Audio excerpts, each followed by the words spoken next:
Will Hunting. Le scaphandre et le papier. Adaptation. Alors du coup, ce qu'on peut faire, c'est on peut faire The Mask. Trop vert. Eh ben, je sais pas, alors je sais pas de quel film parler. Moi, je sais.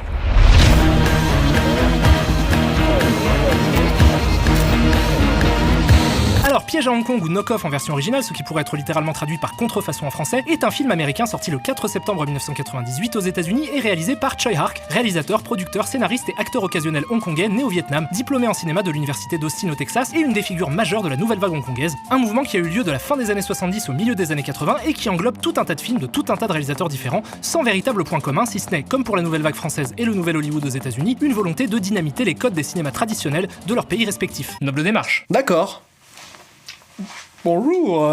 Et efficace par-dessus le marché puisqu'elle a participé à remettre le cinéma hongkongais sur le devant de la scène, ce qui a donné naissance dans les années 80 et 90 à un nombre incalculable de films qui ont eu un rayonnement international. Je suis sûr que vous en connaissez déjà beaucoup, mais je profite de l'occasion pour vous en recommander 2 ou 3 comme le superbe Chungking Express de Wong Kar-wai, Une balle dans la tête de John Woo, ou encore le dément The Blade de Tsui Hark, le réalisateur qui nous intéresse aujourd'hui, qui a commencé sa carrière de cinéaste en 1979 avec The Butterfly Murders, qui déjà avait pour ambition de tordre le genre du film de sabre hongkongais pour lui donner des aspects de fable sociale fantastique moderne. Depuis, Tsui Hark a réalisé et ou produit plus d'une cinquantaine de films, parfois un peu nazes, souvent très bons, et quelquefois même absolument géniaux. Je vous recommande d'ailleurs volontiers la série des Il était une fois en Chine, le sublime The Lovers en 1994, ou encore l'excellent L'Enfer des Armes en 1980. Bref, je pourrais vous parler des heures de Tsui Hark, de cinéma hongkongais, de tous ces super films qui ont fait mon enfance, mais tout ceci ne constitue en réalité qu'une partie de l'infernal puzzle qu'est le film dont on va parler aujourd'hui. Et pour trouver les pièces manquantes, il faut aller voir vachement plus près de chez nous, en Belgique, pays de naissance de notre ami Jean-Claude Van Damme, pour qui je ne cache plus ma sympathie depuis très longtemps. Au point que je me suis même rendu compte un jour que j'étais content juste en entendant son nom dans des bandes annonces, ce qui arrive super souvent quand on y pense. Jean-Claude Van Damme. Jean-Claude Van Damme. Jean-Claude Van Damme. Jean-Claude Van Damme. Jean-Claude Van Damme.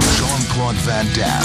Jean-Claude Van Damme. Jean-Claude Van Damme. Jean-Claude Van Damme. Jean-Claude Van Damme. Jean-Claude Van Damme. Van Damme. Jean-Claude Van Damme. It's Van Damme versus Van Damme. Jean-Claude Van Damme.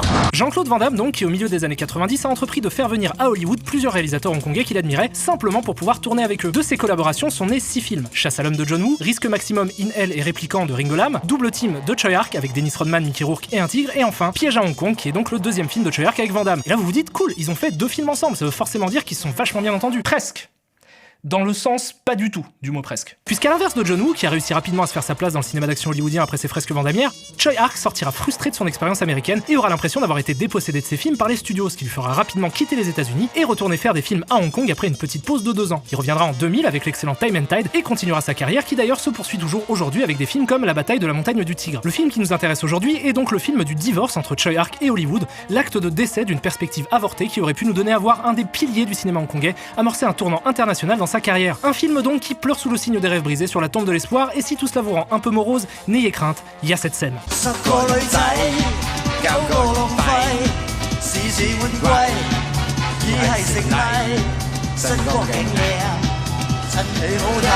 Qui est un remède imparable à toute forme de déprime. Un décès dans la famille? Un coin de table dans le genou? Donc, Piège à Hong Kong se déroule à Hong Kong évidemment en 1997, quelques jours avant la rétrocession de Hong Kong à la Chine par le Royaume-Uni, après 150 ans de pouvoir dicté par des Occidentaux et marquant la fin de l'Empire britannique. Et c'est dans ce contexte troublé et incertain que nous sommes présentés au héros de notre histoire, Marcus Ray, représentant commercial pour la marque de jeans V6, interprété par Jean-Claude Van Damme, qui bosse avec son bon ami Tommy Hendrix, interprété lui par Rob Schneider, acteur à la filmographie existante. Oui. Donc au départ, on suit le quotidien de ces 2 gars-là qui consistent à gérer leur commerce pas très consciencieusement étant donné qu'une partie de leur stock est constituée de produits de contrefaçon et que Marcus a l'air de traîner avec des gens pas super recommandables comme son ami de longue date, Eddie, dont le cousin est un mafieux local. Bang bang. Voilà, ça, c'est le postulat de départ. Petite course de pouce-pouce? Allez. Ouais, donc il se passe ça, il y a cette course de pouce-pouce, ce qui est... Bon, surprenant, hein, mais surtout illégal et super dangereux parce que personne dans la ville n'a été prévenu, alors que ça a l'air d'être un gros événement quand même, c'est assez ouf. Ok, pardon, pause. Une petite seconde. Est-ce que Rob Schneider vient de fouetter le cul de Jean-Claude Van Damme avec une anguille? Allez, bouge là, fais ton cul, allez, saute-toi. Alors je sais que la blague du camoulox a déjà beaucoup été faite, mais il y a Rob Schneider qui fouette le cul de Jean-Claude Van Damme dans une course de pouce-pouce. Mais arrête! Revenons à la course donc où Marcus se débrouille plutôt bien au départ, mais malheureusement des méchants russes surgissent de nulle part et kidnappent et assassinent Eddie, l'ami de Marcus, qui participait aussi à la course. Donc Van Damme étant Van Damme, il poursuit les méchants russes et les accroche en pouce-pouce, ce qui au final cause perte et fracas dans une épicerie. S'ensuit une bagarre entre Van Damme et les Russes, au terme de laquelle on comprend que ce n'est pas Eddie qui a été tué, mais un sosie qu'Eddie utilisait pour tricher au pouce-pouce. Et en plus de tout ça, ils se font remonter les bretelles par leur supérieur hiérarchique pour avoir livré des jeans contrefaits. Un joyeux bordel donc qui gagne encore en complexité quand on apprend, et attention tenez-vous bien, c'est la révélation la plus chelou du monde, que Rob Schneider est un agent infiltré de la CIA qui bosse pour ce mec-là, joué par Paul Sorvino, qui lui enquête donc sur la mafia russe. Un twist plutôt surprenant qui provoque chez Van Damme une incontrôlable passion pour les avions, et quelques scènes d'action plus tard, il comprend que ces deux problèmes sont liés, puisque le plan des Russes est de cacher des nanobombes dans tout un tas de produits de contrefaçon, dont les jeans qu'il vend, des nanobombes qui font des flammes vertes. Exactement comme cet incroyable briquet Euro 2016, regardez, sans trucage. Et ainsi de faire chanter les superpuissances mondiales en leur demandant 100 millions de dollars tous les mois. Des chiffres complètement aléatoires pour un plan de méchant qui l'est tout autant, mais qui pour aboutir a dû passer par Eddie, le pote de Marcus qui devait se charger de cacher les nanobombes dans les produits de contrefaçon, mais qui, quand il a compris le plan des méchants, a choisi de se débarrasser des bombes, ce qui fait que les Russes veulent se venger.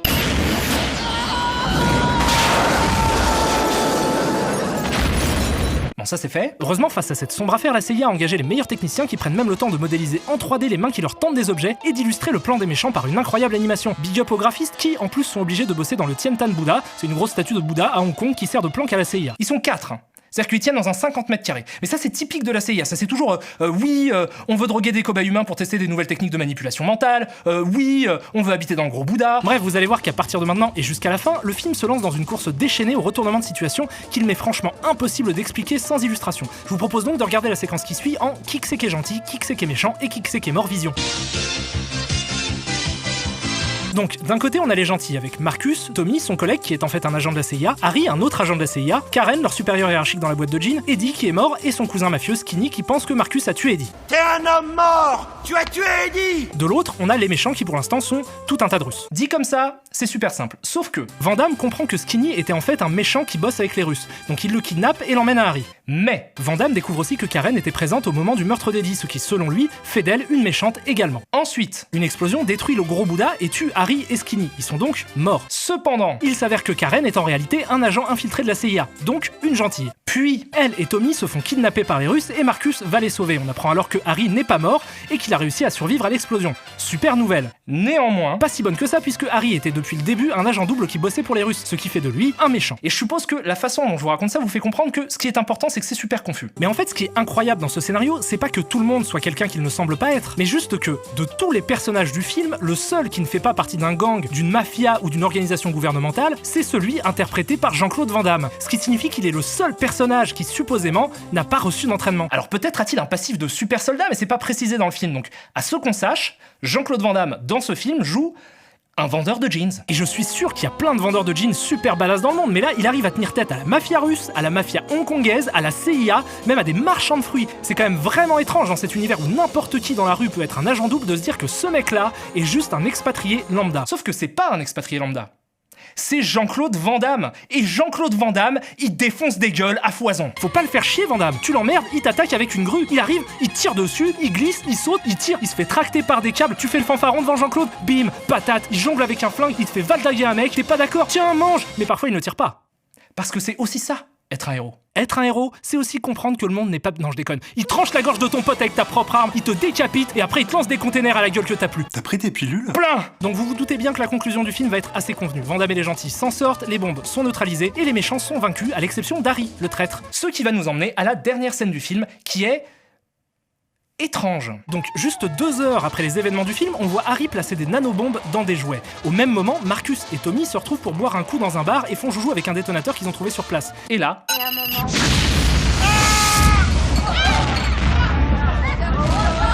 À ta place, je laisserai courir. On n'est pas doué en électronique. Wesh!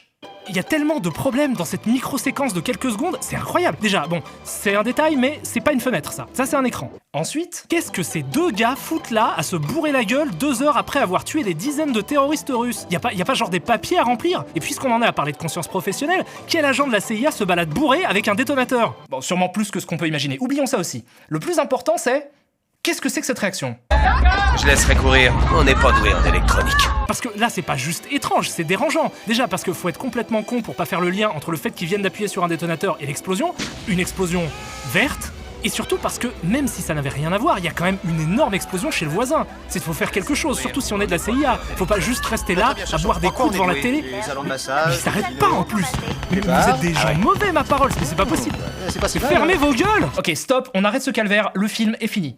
Vous en avez pensé quoi? Nul.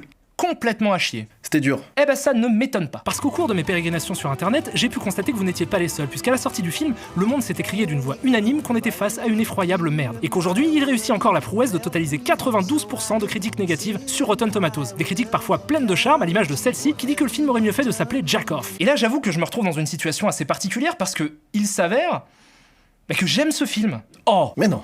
tu me dégoûtes. Alors Gilles, va falloir faire soigner ça, hein, et oui, j'aime bien ce film. Donc évidemment, à partir de là, je vais devoir m'inscrire en faux contre les critiques. Mais avant, j'aimerais quand même préciser que je suis assez d'accord avec plusieurs points que soulèvent ces dernières. À savoir que le script est confus, le point de départ de l'intrigue franchement stupide, et que les acteurs sont sur une autre planète. Tous ces points-là sont justes, et j'en suis complètement conscient. Et pourtant, j'aime le film. Pourquoi? Essayons d'abord de le resituer dans son contexte. Comme je le disais au début, Piège à Hong Kong est le second film américain de Tsui Hark, le premier étant Double Team en 1997, déjà avec Van Damme. Et ce qu'il faut bien comprendre, c'est qu'en 1997, Tsui Hark avait déjà derrière lui presque 20 ans de carrière à Hong Kong et une trentaine de films réalisés, sans compter ceux qu'il a produits et ou écrits. Bref, c'était une superstar. Mais la superstar d'une industrie sur le déclin, puisqu'au milieu des années 90, le cinéma hongkongais sort de son âge d'or et amorce une longue chute libre. Le nombre de films produits par an descend drastiquement et les spectateurs se dirigent progressivement vers des grosses productions américaines. Si bien qu'au final, entre 1992 et 1999, le chiffre d'affaires de l'industrie passe de 1,2 milliard de dollars hongkongais à 345 millions. La faute à plusieurs facteurs divers et variés, comme la crise économique asiatique de 1997, l'augmentation du prix des tickets ou encore le développement du piratage des films en Asie du Sud-Est. Donc déjà, c'est une époque pas facile. Mais en plus de ça, le contexte politique rend les choses encore plus compliquées, car à l'approche de la rétrocession de Hong Kong à la Chine, plusieurs stars hongkongaises décident de partir pour les États-Unis. Alors, je sais pas exactement s'il y a un lien direct entre leur départ et la rétrocession, mais les dates collent, et il existait à l'époque une réelle crainte de beaucoup de Hongkongais quant à l'avenir de la future ex-colonie, qui redoutait un régime chinois trop répressif. Bref, que ce soit lié ou pas, on a vu quelques réalisateurs hongkongais partir vers l'Occident. Et selon moi, ces départs sont symptomatiques d'un large processus d'appropriation culturelle qui a vu Hollywood siphonner littéralement le cinéma d'action hongkongais, de ses audaces formelles à ses chorégraphies. C'est pas du tout une critique parce que ça, en vrai, tous les pays le font, et le cinéma hongkongais de cette époque-là, bien évidemment, était inspiré de cinéastes étrangers aussi. Par contre, dès lors qu'il s'agit de faire venir des gens, les choses deviennent compliquées, parce que les films ne sont pas faits de la même manière selon le pays dans lequel on se trouve. Et bien souvent, quand Hollywood fait appel à un réalisateur étranger, ils s'attendent à engager un technicien salarié qui va répondre à une commande, ce qui fait qu'on se retrouve très souvent dans des situations absurdes où s'affrontent deux mantras. D'un côté, les studios qui disent au réalisateur « fais ce qu'on veut que tu fasses en y mettant ta patte », et de l'autre, le réalisateur qui répond « si vous voulez voir ma patte, faut me laisser faire ce que je veux ». Alors parfois, on trouve un point d'équilibre et ça fonctionne, comme pour John Woo qui ne retournera en Chine qu'en 2008 pour les Trois Royaumes. Mais dans le cas de Tsui Hark, la chose est plus délicate, parce que je rappelle qu'il est un très grand nom du cinéma hongkongais avec derrière lui une carrière d'auteur. Et évidemment, c'est quelqu'un qui n'a pas l'habitude qu'on lui dise quoi faire. De ces mésententes ressort Double Team, qui est donc un échec critique et commercial retentissant, qui ressemble à n'importe quel autre film d'action à la con de cette époque-là, et où il ne reste de l'esthétique de Tsui Hark que quelques vagues tics de mise en scène au service d'une histoire cliché et d'acteurs à la ramasse, malgré quelques répliques à la poésie certaine. Dis-moi, t'es coiffé par qui? Achille ou Zavata? Le dernier qui s'est foutu de mes cheveux, je lui ai carré la tête dans le cul jusqu'au poumon.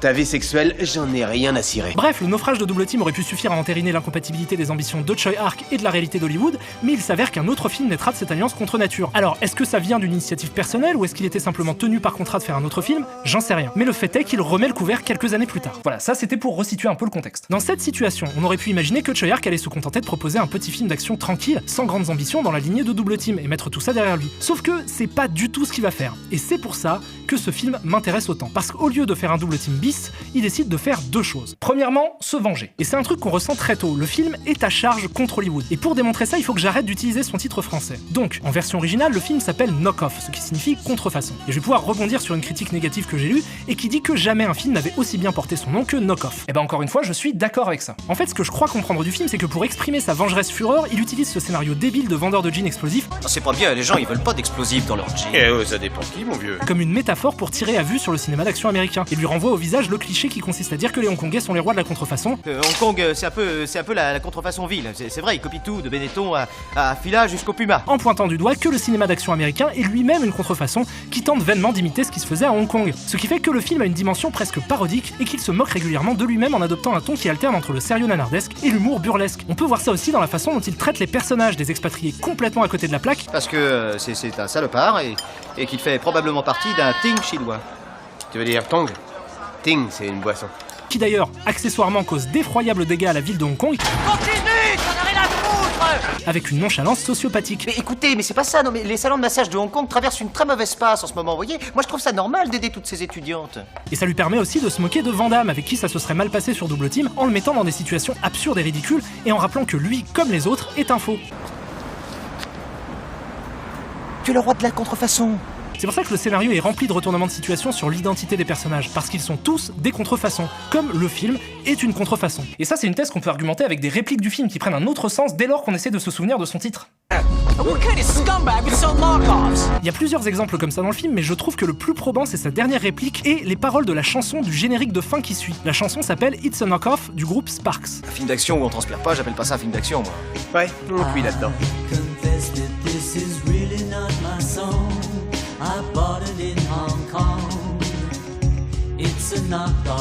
Donc voilà, tout ça pour dire que c'est un film beaucoup plus énervé et méchant qu'il n'y paraît, et on pourrait même peut-être aller un peu plus loin en se disant que le film traduit aussi de la sorte les craintes et l'incertitude de Hong Kong à la veille de la rétrocession et son ressentiment envers l'Occident. Enfin, on pourrait faire ça si c'était pas un film où Rob Schneider fouette le cul de Jean-Claude Van Damme avec une anguille. Mais le truc c'est que ce que je viens de vous dire là, ça rend pas le film meilleur à mes yeux. C'est pas parce que c'est cynique que j'apprécie le film, parce que quand bien même je salue l'audace de la démarche, c'est pas parce que le film se moque de la bêtise de son intrigue que son intrigue n'en demeure pas moins idiote. En fait, c'est quelque chose d'autre qui me plaît. Alors je vous ai dit qu'un des objectifs de Choi Ark était de se venger, mais pas seulement. Il y a un autre truc. Il s'entraîne. Et pour que ça saute aux yeux, il faut absolument que vous voyez son film d'après, Time and Tide. Déjà, parce que c'est selon moi un excellent film, et là pour le coup je pense qu'on est tous d'accord. Ouais. On est d'accord. Alors oui, mais en même temps... On est tous d'accord. Mais aussi parce qu'il est très intéressant à regarder après avoir vu Knock Off. Alors, j'adore Time and Tide, c'est un de mes films d'action préférés des années 2000. C'est bien joué, c'est nerveux, découpé, parfois confus, mais c'est surtout particulièrement inventif quand il s'agit de trouver des manières originales de montrer l'action. Je trouve ça génial à regarder. Il y a une idée originale par plan. Regardez-moi ça, putain, c'est complètement fou quoi.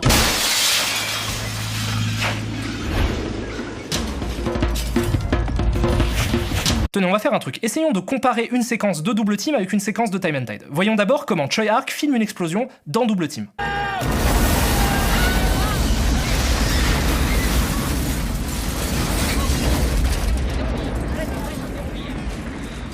Maintenant, regardons comment il filme une explosion dans Time and Tide.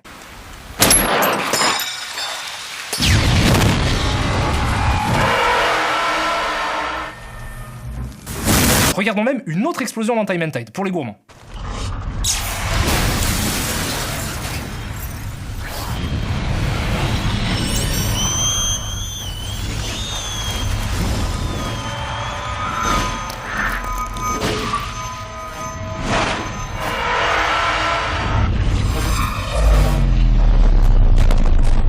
Au-delà du caractère convenu de la séquence de Double Team, ce que je trouve parlant, c'est que dans cette scène, ce qu'on nous montre, c'est un acteur. Le choix du cadre, le ralenti, sont au service de la représentation du personnage de Mickey Rourke. Parce que Double Team est un film d'action américain réalisé par Choi Ark. Time and Tide, au contraire, est un film de Choi Ark. Donc ce qu'on nous donne à voir dans Time and Tide, en fait, c'est le travail du réalisateur. Ce sont ces idées formelles qui constituent le principal intérêt du film. Et bien, il s'avère que nombre de ces idées viennent directement de Knock Off, que Choi Ark a réussi à tourner à Hong Kong, ce qui lui a permis d'avoir plus de liberté quant à sa façon de filmer, et qu'il a donc pu utiliser ce film pour expérimenter des idées de mise en scène et réfléchir à des manières créatives de filmer l'action. Il y a plein de plans de Time and Tide qui sont des suites logiques de plans de Knock Off. Et du coup, Knock Off peut être considéré comme un brouillon de Time and Tide. Et c'est pour ça que j'aime bien ce film. Parce que le fait qu'il utilise Knock Off comme brouillon, ça fait du film une œuvre riche en termes de mise en scène. Et il s'avère que j'adore ça. Je suis tout à fait d'accord pour dire que le film est mal écrit, mal joué, confus, et même parfois franchement juste méchant, mais je le trouve jouissif à regarder comme l'étrange objet filmique qu'il est. C'est-à-dire une sorte de parodie expérimentale burlesque de film d'action que je peux pas vraiment recommander à tout le monde, parce que beaucoup, je pense, le trouveront ridicule et vulgaire, mais qui moi me communique un sincère plaisir de cinéphile curieux, captivé par la seule envie de voir avec quel mouvement de caméra improbable on va me retourner le cerveau. Et je sais que je suis absolument minoritaire, donc j'ai pas envie de laisser penser que je suis dans une une sorte de relativisme absolu où le bon et le mauvais n'existent pas. J'ai pas non plus envie de vous convaincre que mes goûts sont les bons, mais par contre, ce que je pense, c'est que les films qu'on aime nous en disent sur qui on est, et que ma sympathie pour celui-ci traduit en fait une idée simple, qui est que j'arrive tout à fait à passer outre la vacuité de l'histoire qu'on me raconte, si tant est que je suis réjoui par la façon dont on me la montre. Ça, c'est mon opinion sur le truc, qui n'est ni moins ni plus valable qu'une autre, mais accessoirement, même si vous avez trouvé le film pourri, je vous recommande quand même Time and Tide, qui lui déjà ressemble beaucoup plus à ce à quoi on peut s'attendre d'un film de Choi Ark. Bref, voilà, j'aime beaucoup ce film et je m'éclate à chaque fois que je le regarde. Et je le regarde souvent, regardez, vous voulez voir un truc marrant ? J'ai tellement usé le DVD, le truc il est tranchant comme une putain de lame de rasoir. Donc c'est un bon film? Eh ben oui, moi je trouve que c'est plutôt un bon film. Ça a l'air bien. Je ne l'ai jamais vu. Eh ben monsieur le régisseur moustachu Attends, mais c'est pas toi qui nous l'as filé le truc? Attention, n'aime pas Stés. Où ça? Eh Oh pardon, je suis désolé.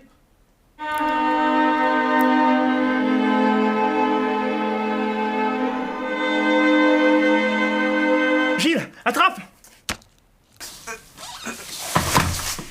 On ne bouge plus. Jérémy? Eh ouais, mon pote. Mais pourquoi t'as un Beretta? Longue histoire. Ok. J'ai grandi dans le quartier difficile de Long Beach, en Californie, au sud de l'Oregon. Maman vendait du crack. Papa en achetait. C'est pas pour moi, votre truc. Moi, j'ai ma famille. J'ai mon rap. J'ai le petit qui va rentrer en third grade. Et je lui dis, mais pas ça, mec. Tu vas pas tout foutre en l'air pour des couleurs. Mais vous voulez pas m'écouter. I can feel it. Et bah ça, à la base, c'était pour mon album. Mais bon, tu connais le music business. Et pourtant, c'était sa meilleure gagneuse. Mais peut-être que c'est vraiment ça, être responsable. Pourquoi j'ai un Beretta? Parce que le monde... Waouh! C'était une histoire super, il est parti. Oh merde! Tonight's the night I get in some shit. Yeah. Deep cover on the incognito tip. Killing motherfuckers if I have to. Filling gaps too. Let your niggas know I'm coming at you. I guess that's part of the game.